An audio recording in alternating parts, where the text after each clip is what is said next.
It's time now for Mastertapes, Radio 4's music series in which John Wilson talks to leading artists about career-defining albums. This week he's with Glenn Tilbrook and Chris Difford, the songwriting partnership behind Squeeze. Part 1 was broadcast last night, and you can hear it or download it from the Radio 4 website. Now, though, in the second part of that program, it's time for the audience to pose the questions. Remember, I being myself. In the park, the knocks dust from the shelf. Home is a love that I miss very much. So the past has been bottled and labeled with love. The past has been bottled and labeled with love. The past has been bottled and labeled with love.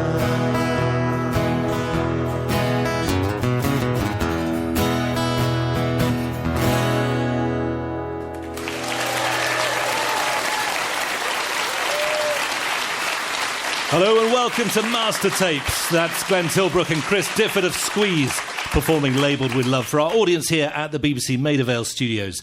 In the first part of this edition, we discussed the making of East Side Story, the fourth album from Squeeze from 1981, which set their kitchen sink dramas to a wider, more ambitious musical setting with songs such as Tempted, Is That Love and Messed Around. The words don't match, your heart won't heal. The foam won't pimp, fruit won't peel. She feels messed around. Was it a Rolling Stone review that described you as the Lennon and McCartney of the new wave? I met Paul McCartney once and he said, "Which one are you?" And I said, "Ringo." You won't get dressed, you walk about. Now is that I'm glad I came. I found out more about myself than I knew. You know, I was a bit upset by that because I wanted to sing it. Well, don't be too upset. I'm fine with it. You're okay now. 35 years on, you got over it. tempted by the fruit of another. Tempted, but the truth is discovered. Well, if you missed the first part of the programme, you can download it from the Mastertapes pages on the Radio 4 website. But now it's the turn of our studio audience here to ask the questions. And I've got to say, we've had more questions for Chris and Glenn, I think, than we've had for any other artist that's appeared on Mastertapes. And bearing that in mind, Chris and Glenn, I often ask artists at this point about the relationship with the audience, and clearly you have some very loyal fans in the room with us here today. When you write the songs, do you write with the fans, with people, with listeners in mind, or are you really first and foremost writing for yourselves, do you think? Definitely for oneself, first of all. It's a lesson that was learnt a long, long time ago, that really you've got to be completely satisfied with your song, because once you're satisfied with it, then you can be convinced, and hopefully other people can fall into the same love. What we heard in the first part of this programme, Glenn, is that you sort of broke the Squeeze mould with this album, with East Side Story, and you were trying new musical forms and, you know, a bit of psychedelia, some country music, a lot of soul music, those influences coming in, because Squeeze were known as a very pop-driven melodic band up to that point. So you don't always play to the expectations of the audience as a musician, as a songwriter. I think it's just important to follow your nose, and whatever you're listening to will be reflected in what you write and how it sounds. I think that continues to this day with our writing, that, you know, there's I think 50% of the influence on me musically is what I grew up with, and the other 50% is what I'm listening to at any given time. What did you grow up with? What were you listening to? Because actually we heard from Chris, he was talking about Bowie and Donovan and so many of those things. What were you listening to? Well, because I started listening to music when I was 5, that was like when the Beatles first came out. So I grew up with 60s pop radio, which for me was fantastic. I was right on the receiving end of that at an ideal age, I think, because it's stuck with me ever since. And it's not that I spend a lot of time listening to that now, but it's inside me, it's in the core of me, and that informs everything I do, I think. Well, let's go to some questions from the audience here at Maida Vale. The first one comes from Liam Finn, who is a journalist and musician from Middlesbrough. East Side Story is the quintessential Squeeze album, not least because it is so much about stories. Every song has characters in it, every song sets a scene, and every song tells a tale. Why has this style of songwriting become virtually extinct? Oh. Ask Madonna. The idea of the story song, the narrative song, do you think Liam's right there, that we're not hearing No, it I as think much? there are artists. I mean, Glenn introduced me to Kate Tempest last year. She's a great storyteller. Kate Tempest is an amazing storyteller, and maybe people of my age, I don't know, won't relate to the music as much, but the way she writes stories, the stories she tells are incredible. To me, it's a bridge towards understanding younger people, and I think that's an incredible thing for someone to do, for a 58-year-old like me. Actually, I was doing a review show for BBC Six, and the week's records really weren't that inspiring to me, and I was struggling to find something to say about them. The last record was Kate Tempest, which absolutely bowled me over, and I've been like a sort of fanboy ever since. But Chris, when you were writing those songs, and they are narrative songs, they're character-driven, as we heard in the first part of this programme, they're almost like little kitchen sink dramas, like those Play for Todays that we used to see throughout the 70s. As Liam has suggested there, we're not hearing that as often. You possibly get it in the lyrics of Alex Turner and the Arctic Monkeys. Definitely. But he was Turner, yeah. almost tapping into a tradition from the past, when he was resurrecting that kind of songwriting style. Yeah, he's an extraordinary lyricist. Every time he brings something out, I'm completely drawn to it. You know, musically it's a different thing, but lyrically he's an inspired person. He comes from a very different place. And I'm wondering whether, when you first were writing and recording them, there was more artistic freedom. Is that true, that the A&R men wouldn't interfere in the same way? They would just say, yeah, those sound great, let's see if they work, whereas today possibly it's a bit more controlled. Well, we were very fortunate at the very beginning to be on A&M Records, because they had a history of supporting people like Joan Armatrading, for instance, who didn't have a hit for quite a few albums.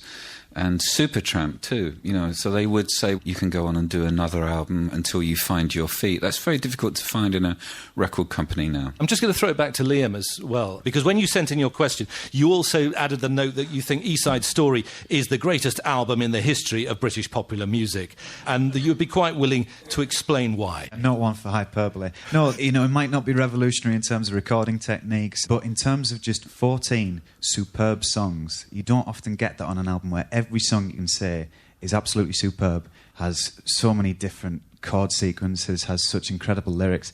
It's a really, really superb album. That's very kind of you to say. We do have a new Squeeze album out, by the way, which has a fantastic amount of tracks on it. Still working. Following on from that and talking about the lyrical complexity of the song, Ian Hawkes has a question for you. Ian is an IT consultant from Devisors. He says he's been a fan of Squeeze since the very first single and has seen you on every tour since the early days. Ian. On Pulling Muscles, what is William Tell doing with Robin Hood's girlfriend? I don't know. Should we just explain that for those who don't know? This is the single Pulling Muscles from a Shell, in which there is a line about William Tell and Maid Marian. I think we know what they're doing physically, don't we? But I think, are you suggest? Are you? It was a fancy dress party, basically. I'm a dyslexic writer sometimes, and I don't fit all the round pegs in the round holes. Sometimes I try and force them through square holes, and a lyric like that was just fun, really. It was written very quickly. You know, it was at a time when we were on tour, we were just larking about, really. And I didn't think for a minute about the actual factual side of things, which has been the story of my life. And it's a song which you say they do it on Camber Sands, down in Waikiki. Yeah. It's a very rude song, really, isn't it? Well, it could be taken like that, yeah. But I took it like that when I listened to it as a teenage boy. Right. I thought it was smut, really, wasn't it? It was smut, yeah, and I'm sorry. That's all right. I got an education. I have from a the smutty song. side. Yeah. Okay. Well, give us a stripped down version of "Pulling Muscles from a Shell," which is actually from the previous album. We've been talking primarily about East Side Story. This is from the album just before Argy Bargy, and I guess this is sort of how the song would have sounded when you first went into the studio and demoed it. Actually, when I demoed it, I was smoking an incredible amount of dope, and it was very, very slow. Go on, give us a quick burst of that version. On Camber Sands, they do it at Waikiki. It really was like that. 10 minutes later, it ended. Anyhow, luckily, we sped it up to about this tempo. 2, 3. They do it down on Camber Sands, they do it at Waikiki. They sing about the beach all day at night, the cricket's creepy. Squinting faces at the sky, a Harold Robbins paperback. Servants drop their ports and dry.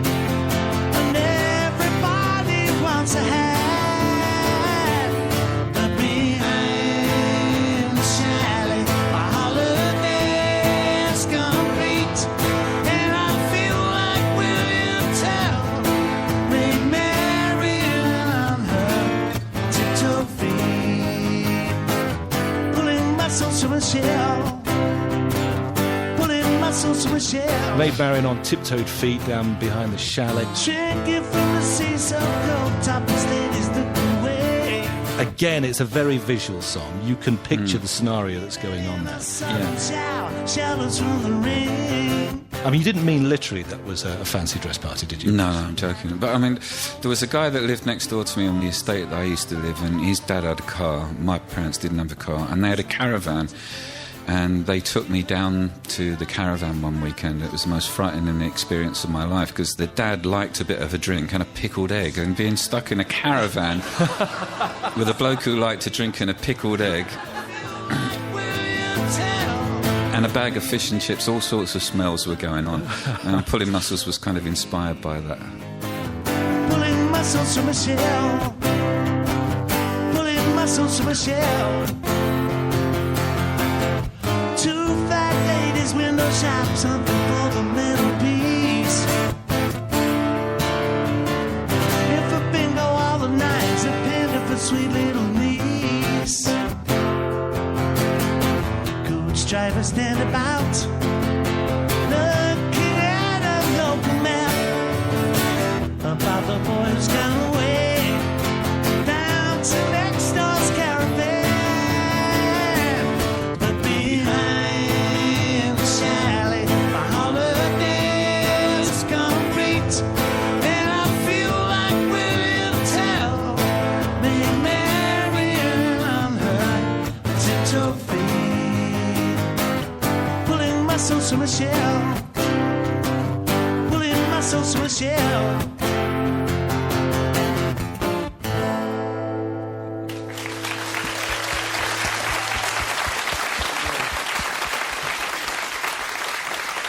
Pop Gold from Chris Difford and Glenn Tilbrook playing live at the BBC Maida Vale studios. And of course you can hear full versions of all the songs played live here in our Mastertapes sessions if you head to our website via the Radio 4 homepage. Next question is apparently specifically for Glenn. It comes from Jill McGregor from Surbiton. Jill, welcome. You've talked about how some of Chris's lyrics were put to music very quickly and others took quite some time.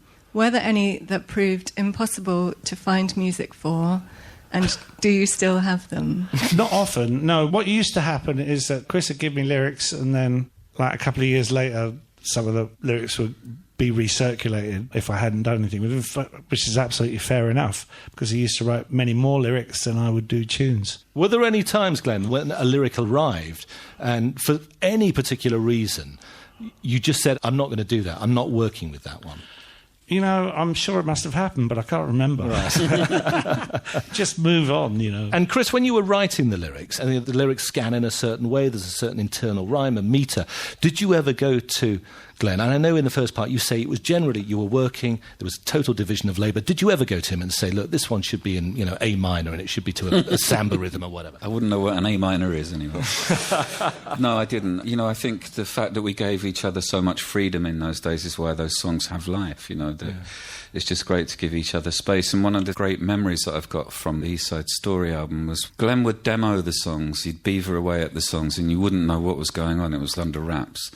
And then suddenly you get a cassette, and that wonderful moment of putting a cassette in the car and listening to the songs for the first time, and I used to just drive around listening to them and was always really, really thrilled. And that joy of hearing the songs freshly cut, as it were, still exists. Wow. Except it's not on a cassette anymore. But then you must be listening to your own and receiving your lyrics in a totally different way, because I guess when you're writing them, you see them playing out as stories. When they come back at you with this musical setting, does it ever change the meaning of the song itself, do you think? I don't think it changes the meaning, it just brings them to life. That is the glorious thing. Let's move along again, and our next question, in fact, two questions. We have a husband and wife team here who live in Hertfordshire. They met in Brighton, and apparently they bought their first album together, Cool for Cats. First up, Bob McLaughlin. Listening to your early songs, my wife is absolutely convinced that you settled any artistic differences you had around the back of various South London pubs, on the cobbles, stripped to the waist in a series of full-on, alcohol-fuelled fistfights. I don't agree, and I suspect this is simply a squeeze-based fantasy of hers. But I would be interested in how you might resolve any musical differences today, should they ever arise, and how it compares to the way you might have resolved them 30-odd years ago. First of all, any truth in Barbara's fantasies? We rub ourselves in olive oil before we scrap. How we resolve arguments? Musical differences. Oh, we never have any, do we? The silence from Mr. Difford suggests that... I mean, the thing is, it's very difficult, isn't it? And we look at the history of songwriters, and whether it's Lennon, McCartney or Jagger and Richards, I mean, there is always, or very often, a kind of creative antipathy, and sometimes it kicks off. And you had your fallouts back in the day, didn't you? Yeah, and musical differences would have appeared and they wouldn't have been talked about. But now I think we're on fresh turf, and you talk about the new album, which I'm going to plug again, and say that, you know, the conversations that we had were very fluid and very creative when making this album in a way that we wouldn't have done back in those days. Did it come to fights ever? I speak for myself. I mean, I'm a terribly good sulker. I'd just bathe myself in sulk. I just used to throw darts at pictures of Chris. All right, OK, I'm going to throw it to Barbara, the second part of the McLaughlin team. Barbara, whose fantasies have been disabused there by Chris and Glenn. But I can't speak now. Yeah, give it a try. Okay. Your question. Are either of you familiar with some of the more bizarre music industry and internet stories about Squeeze? And can you lay any of them to rest now, or perhaps even admit to starting some of them? What sort of stories do you have in mind, Barbara? Actually, I'll pass you over to Bob, because he's done most of the research on this. You've been trawling the internet, Bob, and you come up with some outrageous Squeeze stories. These go back a long time. Yeah, so. Go on there, fire away. OK, Chris has held a heavy goods vehicle licence for over 30 years and unwinds by driving lorries. True. I said it's true. But it is true. He used to work for a delivery company, and he would make deliveries to wharfs and stuff, and sometimes he'd have me along in the cab with him. So, yeah. I haven't done that for a long while, though, have you?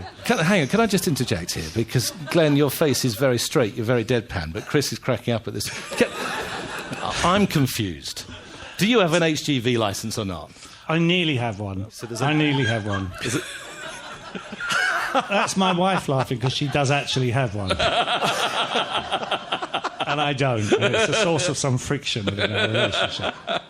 Another one that perhaps isn't so bizarre. To cope with the boredom of driving between gigs, the band Squeeze once famously ate 100 wagon wheels in 20 minutes. Stuck in traffic on the A40. And that story's gone around with curly whirlies as well. I tell my children the internet's a bad place, and you're just confirming it. Yeah. How many more of these stories have you got, Bob? Well, there's one more, but I'm not sure. Give it a try. It's probably too bizarre. Around Deptford, Tilbrook men have successfully bred champion budgerigars for the last 4 generations. Glenn once almost had to cancel a show when his main cock, Bluey, developed croup. It's all true. I thought so. Have you heard any of these stories before? No, I mean, where did they come from? I had no idea. Well, it sounds like it comes from home. McLaughlin It's household. one of you, isn't it? Come on, who is it? OK, let's get back to a more serious subject of life in the studio. The next question comes from Mark Holden Murphy, who's from Chelsfield, and he's here with his Charlton Athletics supporting son. Yes. I read that you approached Danny Baker with an idea of making a musical of his book, but when he said there was a TV show, you agreed to collaborate on that. Given that the songs on the new album, From the Cradle to the Grave, have a typically Difford-esque narrative but are only used sparingly on the TV show, are there any plans to use the new songs in a future stage musical production? Now, the book that he's talking about, Danny's memoir, which is going to see in a sieve, you responded to the book, to the stories. Was that, Chris, the lyrical inspiration for the new album? Well, Glenn first contacted Danny about it. I did. When I read the book, I thought, first of all, it's so funny. And secondly, we had grown up in the same world, South East London, full of bomb sites and rubble. And it really was where we lived. It just seemed to me to be a natural match that we could work together on that. And Danny was already underway with talking about a TV series.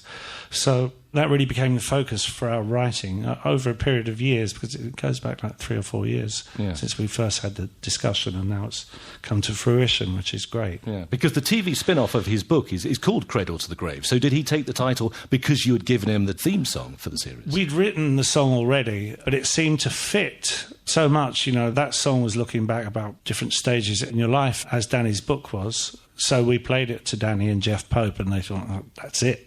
That's our theme. That's what it's got to be called. It was really that instant. And Mark, you mentioned the stage musical. Is that the sort of thing you'd like to see, one of your favourite band's songs set on the stage in the form of a jukebox musical?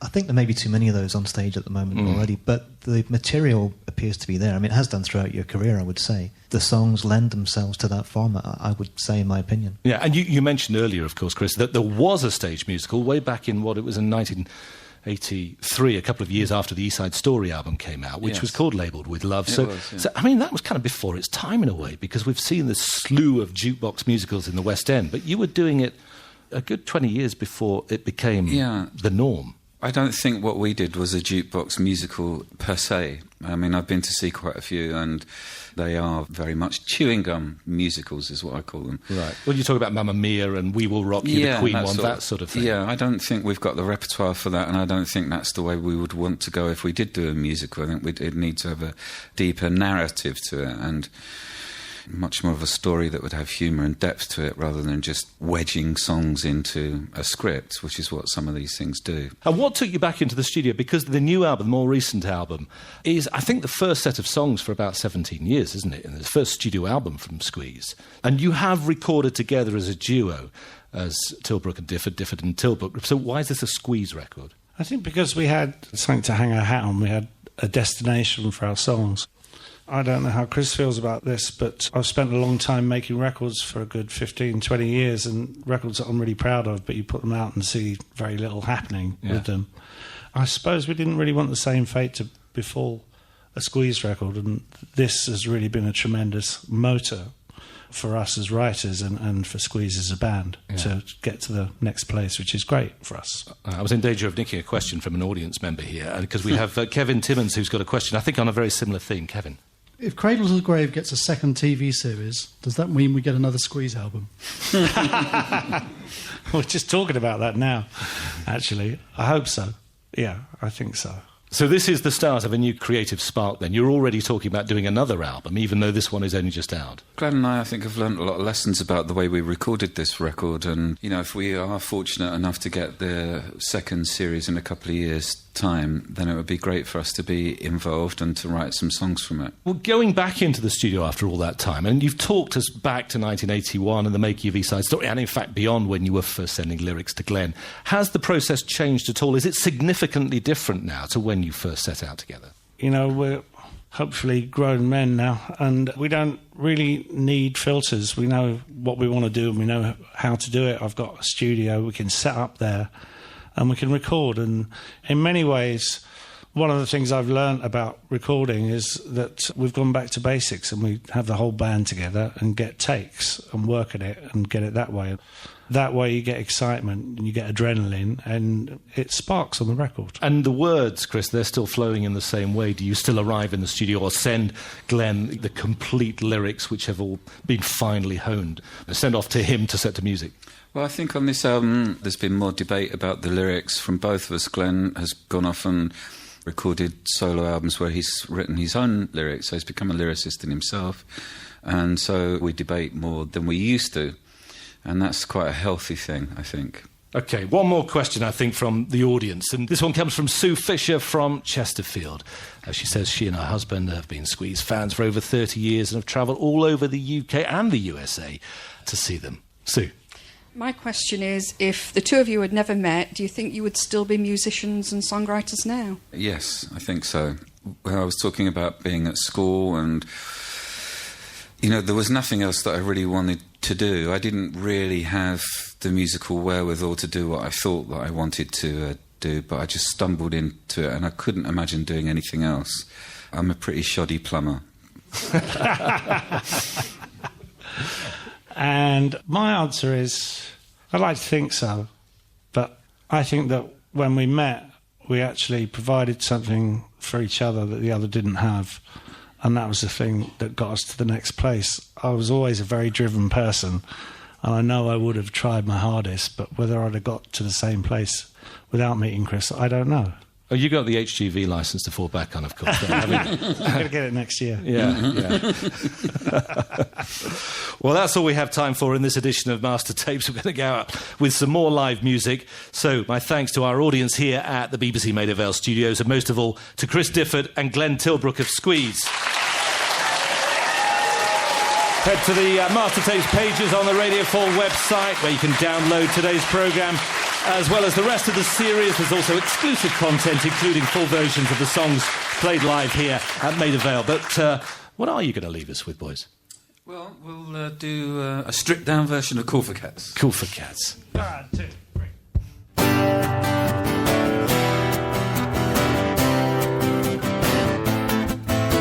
The Indian says signals from the rocks above the past.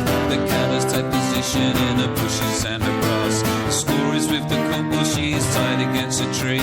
She doesn't mind her language, it's a beating she don't need.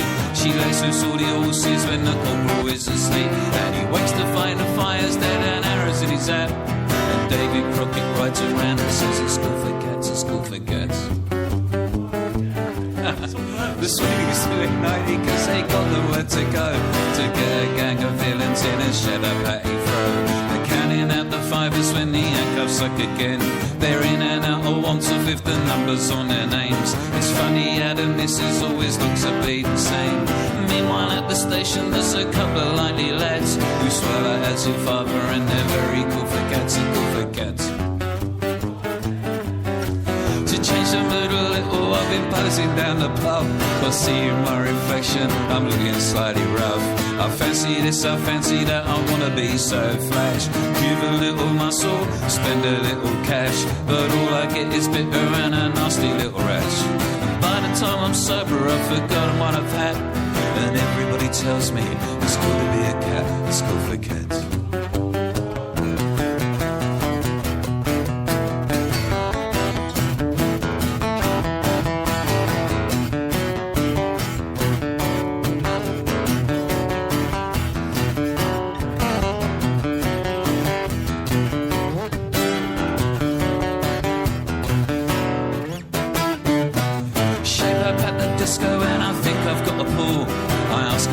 Questions as she hangs onto the wall.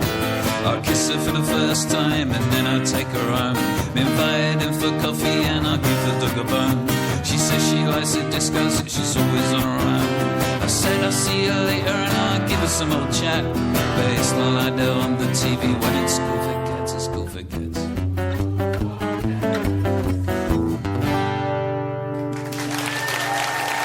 Thank you very much. Master Tapes is presented by John Wilson.